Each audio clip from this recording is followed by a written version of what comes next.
perspectives, or success in general. I mean, success. I guess it's when you feel comfortable achieving, or how could I say, you achieved certain things in your life that you're proud of, and they're a milestone in your life. You can look backward and be like, I achieved this, I achieved that, and you look forward to achieve more, and that you master maybe some skills that you feel you're comfortable with, you're naturally good with, and you look to get the knowledge that you need to get those skills better. So I guess that's what success to me. There's also I mean, in the world we live today, there's a financial aspect to that. And does that equals that you're good at something when you're financially successful? I think it does. If I'm realistic, I think financial success is something that's good to strive for. So yeah, that's what success is for me, broadly speaking. So financial success translates to competence, is what you're saying. I like to believe that. I like to feel that if I feel I'm competent in something, that I don't just make myself believe I'm good at it, or I have some surrounding people that really can see my skills and tell me I'm good. When it translates into financial success, I think for me anyways, and maybe there's a psychoanalysis to do on that, but for me, it's something that I find important to achieve. And then there's all the success. I mean, there's different part to success. There's like in your relationships, in your friendships. That's also important to me to strive to see. The same way I try to look at where am I not good enough in my skills to go where I want to go and improve on that and do some research and practice. The same way in my friendships and relationships, I try to look, why didn't that work out? Or could I have like interacted better with my girlfriend, with my friends, and achieve successful relationships like that, yeah.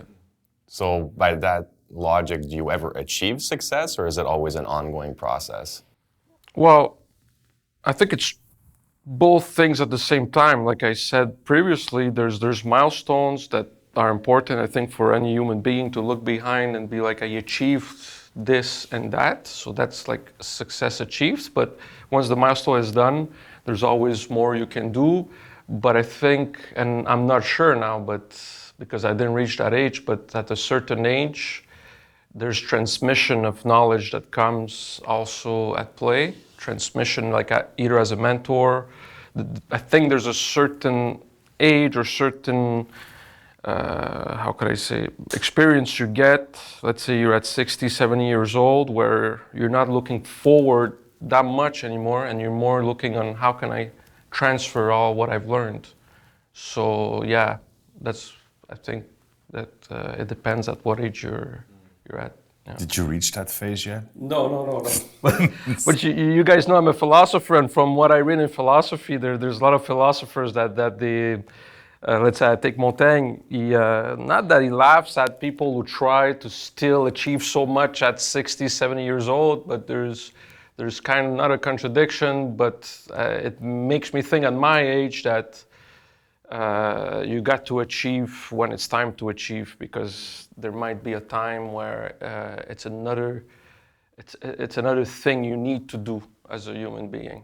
You need to let the younger generations achieve, and how can I help them? Right. But I'm not there yet, so... That's actually a little bit more Bob's territory. I was always willing, as a peer, for wherever I worked in, I was always willing to share, because that's sharing, that's not mentoring. Share knowledge, share tools, share whatever it is. Collaborate if you like. And yeah, I think then you reach a phase, not necessarily an age, but a phase where you feel that the amount of knowledge or the amount of experience that you have gathered kind of exceeds that just to share, especially because your peers are not that interested anymore. Because I think if you look at the peers at a certain age or a certain level in the industry, you see a whole bunch of them fall off, and then there's a whole bunch of them that are kind of grew alongside you, which kind of have the same stuff, the same experience, the same tools. So then you need to elevate and leverage that with a younger generation that is nowadays, in a lot of cases, trying to make ends meet, and in some cases even struggling, to get launched. professionally, that is. So I think that was always the timeline I had in mind, but I hadn't really necessarily hung it up on age. I had just more hung it up on, do I know enough to share, and that's valuable, and do I know enough to actually mentor and can add value that way. Yeah. So I think that's pretty much what it was. And the other philosophy was always the group, the industry, the community that you live and work in, you make sure you give back. And you pay forward because, I don't know about you in particular, but I know that there's a lot of shoulders that have raised me to where I am. And I was able to propel forward because of people that gave me the push. And that always, was an incentive for me to say, I'll pay it forward, I'll pay it back, I'll share it with others and stuff like that. Yeah, and you're right in the sense that sharing your knowledge and your experience can come at any point. Well, let's say once you experienced enough experience, when you accumulated enough experience, especially in the corporate world where I'm in now, I realize in a department like marketing or even sales, I had a sales guy, he was in his 50s and 60s, he didn't finish his career yet, he wasn't 70, and I learned so much from him as just him sharing his experience. And now that I'm at a certain point in my career and I have younger people in my department or younger people that I work with, I try to do the same, and I also learn from them, but sharing experience, throughout your career, I think it's something very important, because it's an old fact also that it, how could I say, not galvanizes, but it cements also your knowledge. If you can transmit it well, you also cement it in your mind, like you're not sure about what you know, but you're not just practicing your knowledge, but you're also not preaching it, but communicating it. So it has a certain effect, I find. It helps you lock in like what it is that you've learned. Yeah, and then it also helps you question your knowledge at the same time while you're transmitting it. And someone maybe criticizes it or challenges your knowledge, especially younger generations. It really helps you develop more open mind when you have a good communication when you transmit. It's like you're putting it to the test, basically. Well, by verbalizing it, you kind of explain to yourself that you have sufficient knowledge. Right. If you cannot explain it, there is something else going on. I think I had a chemistry teacher that said that a whole lot more eloquent. But yeah, I agree. It's, if someone, and there's lots of creatives out there that think they have a secret sauce and they're not willing to share, and they cover everything off, in terms of how they create the output that they do in whatever field they are in, which makes it sound very mysterious and very secretive. I've never seen anyone do any good with that. The only one I think should have a business secret is the keepers of the Coca-Cola formula and everyone else. Right. Everyone else is pretty much fair game in the sense that you can either emulate it, either by visual or audible, or you should be able to at least ask for input on it. Right. And anyways, for the field I'm in now, marketing and sales, I mean, for us and for me also, it's important to be confident enough in my skill of generating ideas that I'm not scared of putting out the ideas out there, because I know that in 2 months I'll have other ideas. And that really translates in the world of marketing, because let's say, the magazine I showed you before we started recording, or any other ideas, especially in marketing where I am now in real estate, it's so competitive that we put out an idea, people say it works, and they copy you the next month. So by having this transmission and these ideas in discussion with your team or your gang or friends, that's something I'm convinced now, is that you emulate a principle that allows you to have always ideas. So the skill of generating ideas makes you comfortable in sharing ideas. And I think it's a very important skills in any time, I think. It always so that's almost a habit, right? Yeah, it's a yeah, it is a habit. So you said sales and marketing. I'm always really interested in how that combines into one department or even individuals. So, do you still think that has a place? Well, obviously, the two job descriptions are very linked to each other, but is that something that you feel comfortable within one person? In one person? Yeah. Today, no, I don't think.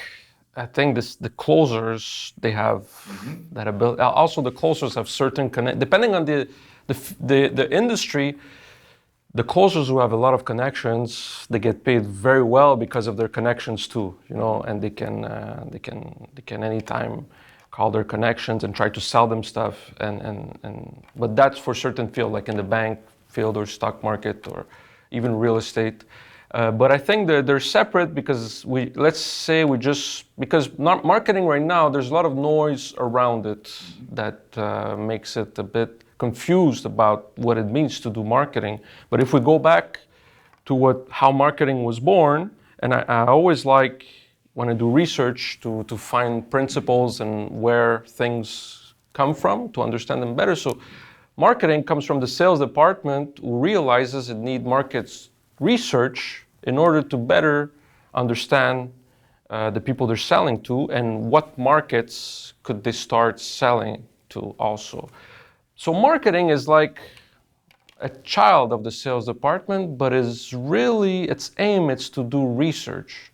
Marketing is a research department. So if I see it that way, and that's how I see it, marketing is about research before being about translating that research into a sales pitch. Of course, the marketers need to be good at writing sales pitch and be at the top of the funnel and understand the pain points of the customers, but they're at the top and they bring that to the sales department who close them. But sales department, I don't know if they do that much of a research, or from the sales guys and the sales women I've known, it's just a skill that it's natural to them and they know it. The good ones, they're just good storytellers. They just keep on talking and you want to listen to them and you feel comfortable and you trust them. I feel the sales people, they're really one-on-one. People gather around them. The marketing people, they're more like behind the computer researching, trying to feed the sales department with not only leads, but also information that's valuable for the pitch the sales people are gonna make. Yeah. So would you consider yourself now more a businessman or a creative still? I'm a marketer. I like to market. I like to do research, and I'm a marketer right now. Yeah, I'm not a business guy. When I realized that marketing was my go-to field, I think it's important for everybody to know themselves if they want to be the best that they can in the corporate world. They have to know that's something I believe now. There's many philosophies about that, but I think that naturally we all have our forte and some pros and cons. But still, marketing is a very creative field, especially in the way that you're doing it. Yes, it's very creative. It is very creative, but to come back to the point that why I don't think I'm a business guy, let's say creating businesses, is because I realized by doing the work on myself that I'm good at supporting someone who has a great idea and to brainstorm with that person. So once I tried to translate that into a working field, I found that marketing was the way to go. I enjoy, it's like I would do it for free. I would do it to brainstorm with CEOs on how to make the product, the service better, how to aim at the right people, how to make people's lives better through a service or a product. That's what I love to do. So since you were a former creative, if you like, so where did that outlet go to? Where did that energy go to? Yeah, well, I have a background in visual arts and movie making, documentary and all that. Documentary was very fun. I had the chance to work with Yes Montreal at the beginning, and with Yes Montreal here in Montreal, they're really aimed at servicing or helping young entrepreneurs to succeed in Montreal. So we interviewed a lot of entrepreneurs. And so that was my first experience in the corporate world, behind the camera, still creative, doing lighting, doing composition, directing. And then I had the chance to work also with Robert Scully on his Scully World Show, where it was, international business people. And these people would sell their services, they would talk about their story, and et cetera, et cetera. So what I realized was that the corporate world is very creative in the sense of storytelling. They are people, from my perspective, especially salespeople and CEOs, who need to be innovative and creative in the world we live today to bring out the best services and products. So when I realized that creativity was at the heart of innovation, I was like, man, the corporate world needs artists. It needs people who can come up with that take the skill of, when you do a painting or when you think about making a movie and those kind of things, the skill of generating ideas, which is a skill of practice and thinking. It's always a back and forth. The corporate world, I find, need those kind of people who can think out the box. And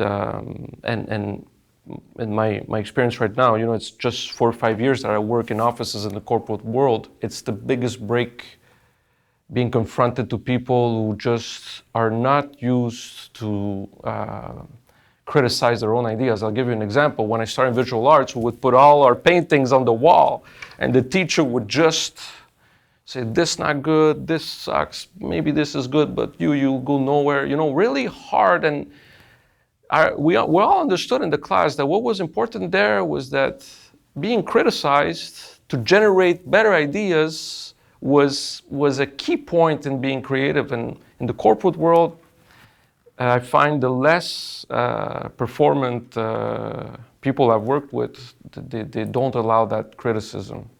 They don't understand that the best ideas come when people collaborate, yeah. And I find it's an aspect of creators. I don't know all creators, but the way I was brought up in that world with school and my friends, painters and other kind of artists, it was always about how can I make my art better? Tell me what's wrong, tell me what's good, and yeah, that's where I think creativity is a very great skill to have in the corporate world. Well, that being said, would you say that all of that the entire path that you followed was essential for you to arrive at the point that you are today? If it was essential, that's a big question. We never know if it's essential in the sense that there could have been another path. For example, like we talk about the corporate world and how creativity is essential part of the corporate world. So would you say that everyone who enters that world and who succeeds in that world had to go through a period of their life where they were perhaps an artist or some sort of creator? Of course, there's something about salespeople I find that's very close to being entertainers and storytellers. So some have it in them, some develop it through reading or doing arts, but I think that for the sales part anyways, the CEOs and how they're innovative, I don't know, that's not what I do. I don't think about creating new products or new services, even though it's part of my job too, to improve the services. But for the sales people and the marketing, I think that, there's something about being entertainers and make people dream. So how can you do that without being creative? It's maybe there's a way, but that's not what I know. Yeah, because at the end of the day, selling and marketing, it's to tap into people's dreams. Now you got to do it ethically, because of course that power can be very powerful. It can be very powerful to do that. There's people that have problems in life and they're depressed. They don't have a girlfriend. They want to have a girlfriend. They want to make more money. And the people who have those talents of entertaining and making you dream, they can sell you crystals for $5,000, for example. Maybe that's overpriced, but you guys get what I mean. So yeah, of course, it is creative to entertain and make people dream. Yeah. Can you talk a little bit about your background? Like basically what it is that, well, more specifically, what it is that made you decide to switch fields? Because like you said, you have a background not just in visual media, but more specifically in film, cinema, lighting, cinematography. What is it that made you want to transition from that to more of a corporate marketing world? Well, for me, I'm still in the process of reaching my goal, which would be more a political kind of marketing. So for me to reach that goal, I told myself, let me get into marketing just to understand what it is and see if I can be successful in that. So far, so good. But what made me change to that was some experience in documentaries and being part of certain groups that through documentaries and other means, they were trying to transmit ideas that I find important also. So once I realized that, I changed field. I said the documentary is cool, but the art of storytelling today through documentary and film is just one way of doing it. So social media, marketing and sales, I think nowadays takes more and more place, and people who like to tell stories, like I like to tell stories, film was a bit deceiving for me, the field. I found that when the more I was surrounded by salespeople and their, I don't know, their skills of telling stories just by talking, I didn't find that in the movie industry. And people were trying to make movies. So I just went on that side. I found the corporate world anyways here. I don't know, because I also had the chance to work in LA for a documentary with the Art Station. And maybe there it's different. You see that over there, they understand that core of storytelling a bit better than here. Here, I found myself more comfortable in the corporate world for my, how could I say, my passion for storytelling. Maybe it's also I'm better at it than making movies. Maybe there's also that. I'm better at marketing than behind the camera and making a great movie. I think there's also that. I'm more naturally good at that, so to be completely honest. But what attracted me mostly was these people that were so creative and so passionate about telling stories to sell that fascinated me. And I said, that's what I want to do. I want to tell stories to generate ideas that change the world. So are you going to run for office in the end? Or are you going to support someone behind the scenes more in politics? Support, yeah. Yeah, if I reach that point, In Quebec politics? Yeah, Quebec. That's where I was born. That's the society I know. Even though I like Europe a lot, but I'm from here, so that's I have a Socrates point of view. I love Socrates, but that's the society that allowed me to become who I am today. With the background of being Italian, but it's this society that allowed my grandparent to come here, that gave me a system of education to become who I am today, so I'm grateful for that.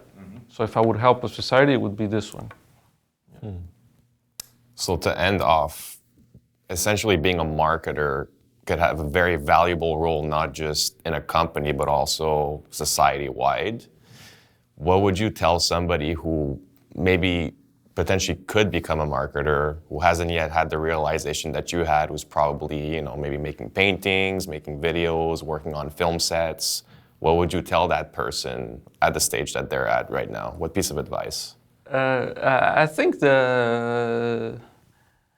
someone who wants to become a marketer, nowadays, there's a lot of noise about what marketing is and how to do it and what it means. First, let's remember that marketing is a research department. So being curious and having a bit of passion for research is, I think, the most important thing to become a marketer, because without research, you can try whatever you want. You're never going to understand who you're talking to. So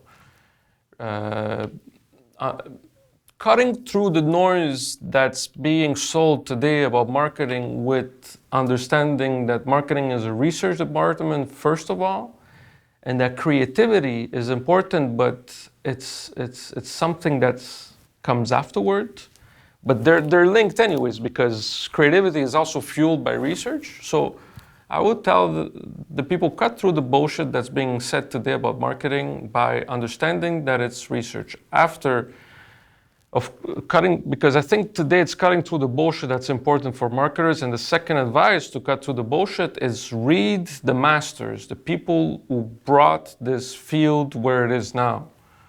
So there's Ogilvy is probably one of the most important author to read. Marty Neumeyer, The Brand Gap, those books so relevant today. Like, I mean, Steve Jobs, it was his son livre de chevet, The Brand Gap. So reading the masters, understanding it's a research department, and then for creativity itself, I think to keep on being creative. If they like to draw or playing music, keep doing that. Because yes, of course, you need to be creative, but marketing, it's more than being creative. It's from what I know now, it's bringing other people to be creative. So you need a certain communication skill that it's not you who's creative, is you bring everybody to be creative and you canalize that. Because marketing today, where it's at, it's not there's the marketing department and the others. Everybody needs to be involved because everybody has a touch point with the customer. The financial departments, the people on the front line, the salespeople, the CEO, even the janitor, everybody can have a touch point with the customer. So the marketing department needs people who can create a clan, a group that makes people, everybody in the organization feel comfortable to be creative. So yeah, I find the creative aspect is important, but it's overlooked for the marketing. It's not about us being creative, it's about making the organization creative. And that's it's another way of being creative. I think the part of creativity that's important for marketers is the empathy and the understanding of the other. It's another thing of the creative who is in his atelier and is alone. And marketers were more about empathy.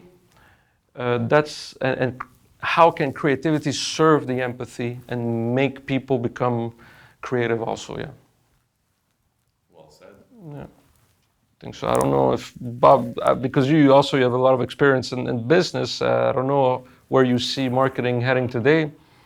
I think sales and marketing are still very much interlinked. I think the classic departmentalization, I guess, in most companies is that they're still operating alongside each other. Mm-hmm. I think there's a great diversion happening between them. I think marketing falls more, in some organizations, depends on services versus products. I think marketing in some organizations fits better on the communications. Because it's more the sales-oriented part of communications. And I think with the sheer amount of tools that are available to marketers at this point, that either the departments are going to be really tiny and extremely high in output because of the tools, or they're going to require a lot more people that know how to manage all those tools and actually put them out there for higher output, for more quality output. So no, I think that the marketing department ultimately will evolve much quicker than a sales department. Sales department, especially if you're selling to humans, which is, as far as we know, still the only group you sell to, is still about personal relationships, on some level. And I think marketing can operate to a certain extent away from those audiences. They need to understand them, like you said. They need to even feel what they feel. But I think they can operate a little bit further away. And I think that most marketing can be made far more efficient. It's, a lot of marketing departments that you see are inefficient or straight up incompetent at this point. It's whether you have 1 or 5 people working there, or 50 for that matter. But yeah, I think you already see it in certain organizations. It's splitting from each other, or there's just a wider gap because marketing is, in this case, also more IT driven than sales. Sales is still about the handshake, what I believe. And it's a point that you make there. It's IT driven. That there are some contemporary marketers. I think Martin Neumeyer talked about it in one of the last podcasts I've seen from him. That he says creative people are important, but more and more are the geeks. Yes. So if you're a geek and you're creative, I guess marketing can be a very, very, very good path for you, because even though there's another school that's very strong right now, is the ethnographic marketing, where you're sur le terrain, where you go and try to understand the crowd sur le terrain, and that's like telling the people who are just on the data, like, that's not going to work. If you know the people face to face, it's better. But I think using both is good. But the geeks now and the people who can use coding and understand like the algorithms, not the algorithms because that's also overlooked, but the data, how to analyze the data and use it well. And using tools like AI to just streamline all of that and make it more efficient. Yeah. Sure. I think you have 4 types of people in a marketing department. What most people confuse, I think, is that the manager, the head of marketing, VP marketing, whatever title they give that person, is very much managing the business of marketing and that department specifically, with its budgets, with its tasks, with its objectives, with its timelines, everything. But that person is not necessarily a great marketer, it's just a very good manager. And has some affinity for marketing, but it's not the creative, it's not the brilliant mind that comes up with things, it's just a really good manager. And then you have the creative in that department that could not necessarily have a desk in that department. The creative of the marketing department could very well be the CEO of the family that owns that company. He or she could very well be a very creative person that thinks outside the box and is the sole reason for that company to be successful in the first place. And then there is going to be more and more a very technical focused person that supports the 4th person, which is very much the executor. The executor helps that manager, the marketing manager or the marketing VP, to reach objectives and execute the creative's ideas, work it out in whatever medium, whatever platform, and is supported by that technical person. And that technical person doesn't necessarily have to have a desk on that marketing department either. It administratively or managerially is connected to that department to support most likely all the other 3 people in IT driven and IT related issues and objectives. Yeah, and about having the office in the department, I think that, or the desk in the department, a thing that stops a lot of the marketing departments, I believe it's also that the outsourcing is, if you don't outsource in your marketing department, you're losing so much opportunities, because what you want is to bring ideas and creatives that are not part of your organization to give ideas also. So outsourcing, which is a main principle of the brand gap, collaboration from the marketing department inside to creatives outside or technicians outside, is something that I don't know why it's not that you don't see it often in corporate, small corporations anyways, but they would. Did they outsource? Yeah, they would win. They would win a lot by doing that, because there's something about the ego in the department. Sometimes in the marketing department, they think that they can do everything on their own, which they could. But marketing is about collaboration, I believe, at the end of the day. Well, that's about competence as well. This is where the manager or whoever is in charge of a marketing department, needs to see it through, that without getting ego involved, see it through that the best professionals are not going to be hired. They're simply not for hire. They work by themselves because that's what they're really good at. So 2 questions. So are you a proponent of outsourcing? Do you outsource at the moment? Oh yeah. We like now we outsource, and we're gonna outsource. The more we can, the more we do. The more we can outsource, meaning financially wise, when we have budget that allows us to outsource. Let's say we need a designer. We'd like to have one in house, but now I'm real estate with Royal Lepage for a certain team. So in the administration we're about 4 or 5. It's not a huge. I used to work in bigger organizations. This one is a bit smaller, with way more potential. Real estate is a very, very, very fun and lucrative game, but. I think outsourcing, yeah, we do outsource, and So we does like that it. leverage more creativity or less, you think? Yeah, it does. It does because, anyways, the culture that I brought in, the company is about collaboration, even between us. So we have meetings where tell us what's wrong, what we could do better because the realtors or the employees in another organizations, they're the one at the forefront. And before, let's say we go back 20 years, organizations were like a pyramid where there's top management, then managers, then employees, and the management would tell the employees what to do. But now in the more contemporary marketing, it's reversed, and it's the employees and the people at the forefront that need to bring the feedback to the managers and the marketers, for the marketers to understand, okay, when there's the touch points with the customers, this is going off, our logo's not good, they were sent off by that video, blah, blah, blah.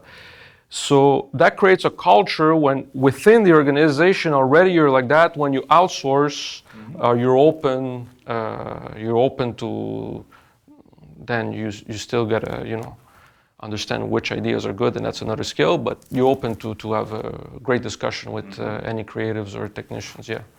And it's fun. It's so much more fun.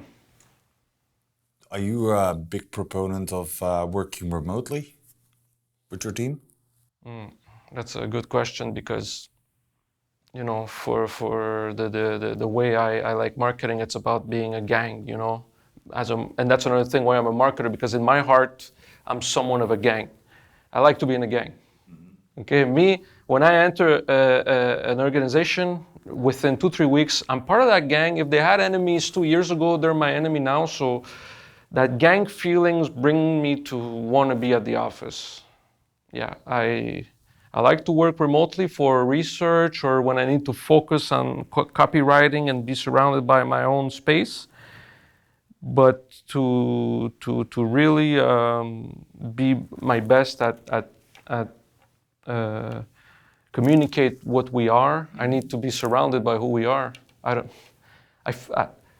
I know, and it's a big question right now with corporations. Can they keep the corporation culture going on remotely? And it's a big challenge on which other marketers and other people are working on, like finding tools on how to do that. And I can't wait to see what's going to come up in the next years on how to keep a culture going on for small businesses, more. Even for medium-sized ones. Yeah, even for medium-sized ones. So, and possibly for bigger ones as well. But so, do you think this is a genie that came out of the bottle and cannot be put back in completely? Remote work? Yeah. I think it's a good thing because if you can work from home 1 or 2 days a week, why not? It's a good thing. But 5 days a week, depending on your position, I don't know. Depending on your position, on the nature of the business, maybe some people like call centers. Yeah, you could work remotely if you're a call center and you can work from home. I had a friend who used to do that, and I don't see any problem with that so far. I'm not in the company, so I don't know. But for a highly competitive field like I'm in, I can't see us being apart for too long. No. Yeah. That was cool. Yeah, so where can we find you? Where can you find me? Well, in Montreal North. I'm from Montreal North. Maybe that's why also I like this gang thing. I was never in a gang, but it's part of the culture where I'm from to be. It's that culture, the rap and stuff. But where can you find me? It's online. I'm not that. It's a bit paradoxical. I'm not that present online. So I have an Instagram, Marco Bat25, or you can find me. And that's it. Got a website you were working on for philosophy purposes? Oh yeah, I have a philosophy website. It's called philonexus.com. That's to help CEGEP students with their philosophy work. Yeah, during COVID, I started that on Kijiji, offering services to help students. No way. And it really boomed. What is it, Philonexus? Philonexus. Cool. .com. Yeah, philonexus.com. Thanks, guys.